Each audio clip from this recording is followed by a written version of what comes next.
Olá pessoal, meu nome é Josias Maltei, sou professor de matemática e nessa última rodada valorizamos 9,83 cartoletas, praticamente 10.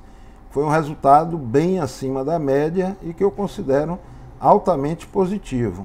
O patrimônio passou agora para 224 cartoletas. No ranking nacional demos uma boa subida, viemos para a posição 879, que a gente sempre estava buscando chegarmos ao top 1000, conseguimos, e agora a meta é o top 500. E vamos chegar nele. Quando chegar, a gente vai criando novas e novas metas. Mas e vocês, como se saíram na rodada? Me diz aí nos comentários, ganharam cartoleta, perderam? A gente vai interagindo e trocando algumas ideias. Aproveito e convido todos vocês a virem fazer parte do nosso grupo do Telegram. Quando a gente monta um time, durante a semana, tem muito jogador provável que se torna improvável. Então, qualquer alteração que eu faça, eu divulgo nesse grupo do Telegram, tanto de valorização, principais, times de tiro curto, além de uma ou outra informação que a gente considere relevante. Para isso, vocês só precisam ligar nesse número que está aí na tela, me dizendo o nome e a cidade de vocês. Visualizando, imediatamente façam a inclusão. Beleza? Conto com a presença. Na rodada 13, nossos principais destaques, todo mundo valorizou. A exceção foi para Diego Souza, que saiu com menos de 5 minutos de jogo. Só deu tempo de fazer uma falta. Se não tivesse feito essa falta, a gente não tinha perdido 4 centavos de cartoleta. Mas faz parte, né? Os principais destaques ficaram por conta de Nicão e Terãs. Terãs valorizou mais de 2 cartoletas. E dá para citar também Felipe Jonathan do Santos e Júnior Alonso do Atlético Mineiro. Mas hora de vender todo mundo e partirmos para uma nova montagem de time. Sobre os times favoritos na rodada, eu citaria o Inter contra o Cuiabá, se bem que um é 14º, o outro é 15º. Pelo histórico recente, não dá muito para considerar esse favoritismo. Mas pelo histórico de médio prazo e pelo elenco, pelo orçamento, claro que o Inter vai ser favorito diante do Cuiabá. Outro favoritismo, o Flamengo, a qualidade do futebol do Flamengo tem subido barbaridade.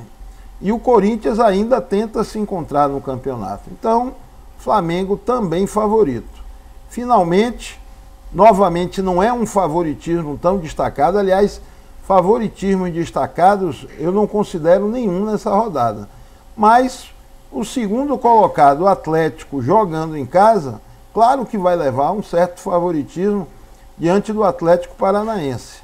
E é com base nesses 3 favoritos que a gente vai montar o time, na desvalorização e nas dúvidas, utilizando esses times favoritos.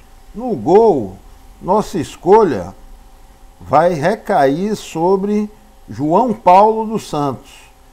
Enfrenta a Chapecoense fora de casa, mas a Chapecoense é um time que ainda não conseguiu ganhar nenhuma partida e tem demonstrado muitas dificuldades ofensivas. Então, João Paulo no gol. Nossos 2 laterais, Heitor e Nino Paraíba, não foram bem, alto potencial de valorização, um ligeiro favoritismo, como eu já havia dito, do Inter, mas dá até para citar também o Bahia com um certo favoritismo diante de um ataque não muito operante do Sport. Então, por conta disso, Nino Paraíba em nossa lateral. Na zaga, a gente vai com o Ilharão, fez menos 1,4. Teve gente que foi pior que ele, como Marlon e Zé Vitor. Mas Arão é um zagueiro que joga no meio de campo. Sempre vai estar um pouquinho mais perto que os outros, de uma assistência, de vez em quando faz um gol de cabeça. Então o William Arão é um zagueiro. O outro, eu quero que vocês fiquem atentos, porque está aqui zerado, mas na verdade a pontuação dele é essa de cá, menos 7,3. Ele é meio que aquele jogador, uma no cravo, outra na ferradura. Mas menos 7,3 nunca fez tão pouco. E é claro que existe uma possibilidade real do Atlético Goianiense manter o saldo de gol contra o América. Então Éder vai fechar a nossa zaga. Nosso meio de campo vem com Veiga, Scarpa e Nacho. Teve gente que foi pior que eles, mas são 3 jogadores com potenciais para times principais. Se é com potencial para estar em um time principal, é porque todo mundo acredita, com base no histórico recente deles, que eles podem imitar. E eu vou seguir essa linha. Vou colocar eles 3 como nossos meio-campistas. E fiquem atentos, montarmos um 4-4-2 é uma possibilidade bem interessante. Por enquanto, vou manter o 4-3-3 tradicional. Nosso ataque vai com Rigoni contra o Palmeiras, um clássico, mas ele vem de menos 3,2. Kaiser está aqui como provável, mas nem sempre ele é titular no time. Eu vou procurar o companheiro dele, que também não foi bem. Estava como provável até poucos minutos atrás. Deve ter saído, mas tudo muda até o sábado, né? Por enquanto, Renato Kaiser vem de menos 3,8. É contra o Atlético Mineiro, mas se ele conseguir fazer umas 2 finalizações, já nos traz algumas cartoletas. Se ele não jogar, eu vou colocar o Matheus Babi. Temos aqui algumas outras opções boas, como Mosquito, Daverson, mas minha escolha vai ficar sobre Gabriel do Flamengo. Homem do pênalti, sempre com potencial de mitagem, então ele fecha nosso ataque. O técnico, vamos pegar um técnico que tenha ido mal e que tenha um certo favoritismo na rodada. E esse nome eu considero como sendo Diego Aguirre do Internacional. Fez apenas 1,5 e enfrenta o Cuiabá dentro do seu estádio. O capitão não importa, mas vou cravar aqui no Gabigol. Nosso banco de reserva vai com João Carlos, Moisés, Cuesta, Sanches e Janderson do Goianiense.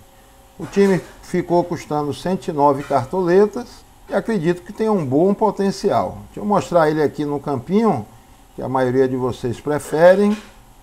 Está aqui nossa escalação. Beleza? Vamos lá no próximo time. Agora, antes eu quero pedir a vocês, que já que chegaram até aqui, acredito que estejam gostando, então eu peço a vocês que se inscrevam, que isso nos ajudará a levar esse e outros conteúdos cada vez a mais pessoas. O Extra STA ganhou também 10 cartoletas, o patrimônio aumentou para 217 e aos poucos vai se recuperando daquela rodada que ficamos impossibilitados de escalar. Nos custou aproximadamente 10 cartoletas. Mas esqueçamos o passado e vamos em frente. Esse time ainda vai recuperar bastante, já está recuperando. Por aqui a gente vai fazer 6 alterações, todas elas no 6 por meia dúzia. Aquelas mudanças em que a gente deixa por conta daqueles 20% do fator sorte que sempre fazem parte de todas as rodadas. Mas serão trocas por jogadores com igual potencial de valorizar.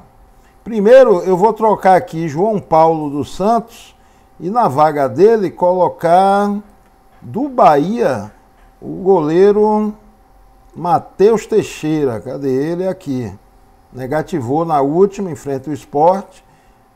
A manutenção do saldo de gol é claro que é uma possibilidade real para o time do Bahia. Como eu não estou querendo dobrar as zagas, eu vou retirar Nino Paraíba e vou colocar um outro jogador com bom potencial. É um clássico e clássico é tudo imprevisível. Vou incluir aqui Reinaldo, que inclusive bate o pênalti do São Paulo. Na vaga de Arão, Éder eu não vou mexer, mas na vaga de Arão eu vou colocar um jogador, esse aqui, o Marlon, que fez menos 3,3. Qualquer bobagem que ele consiga, não precisa nem manter o saldo de gol. Fazendo 2 desarmes já nos traz aí pelo menos uma cartoleta, que é sempre um resultado interessante. Então, Marlon do Cuiabá.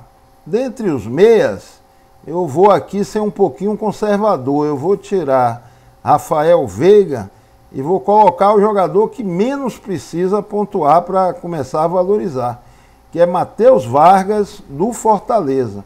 É um clássico, de repente se torna um jogo que possibilite desarmes. Então, pela grande desvalorização dele, eu vou fazer questão de colocar ele aqui no time. Finalmente, uma última que eu não tenho nem tanta certeza, mas eu vou tirar um jogador que fez menos 3,8, menos 4 pontos praticamente, para colocar esse jogador aqui, Gustavo Mosquito, que fez menos 1,3 e enfrenta o Flamengo. Mas se a gente olhar os scouts de Mosquito, ele positivou em absolutamente todas as rodadas. É a primeira vez que ele negativa. Então acho que vale a pena corrermos esse risco. Quem sabe ele não faz um gol. E aqui nesse time a gente acabou de retirar o William Arão. Ou seja, nem aquele confronto ataque e zaga, que não chega a ser um impeditivo. Lembrem que na última rodada eu confrontei Gilberto contra a minha zaga do Atlético Mineiro. E todos eles valorizaram. Mas não é o ideal. Quando a gente tem opções, a gente não deve fazer isso, né? Somente quando é uma grande barbada. Então aqui estou confirmando Gustavo Mosquito. Nosso banco de reserva vai com João Paulo, Moisés, Zé Vitor, Fernando Henrique do Grêmio e Renato Kaiser do Atlético Paranaense. Custou 101 cartoletas e está aqui a equipe escalada. Capitão, novamente o Gabriel. Beleza? Se gostou, deixa o like, que isso nos motiva a estar sempre produzindo material. Abração e uma boa rodada para todos nós.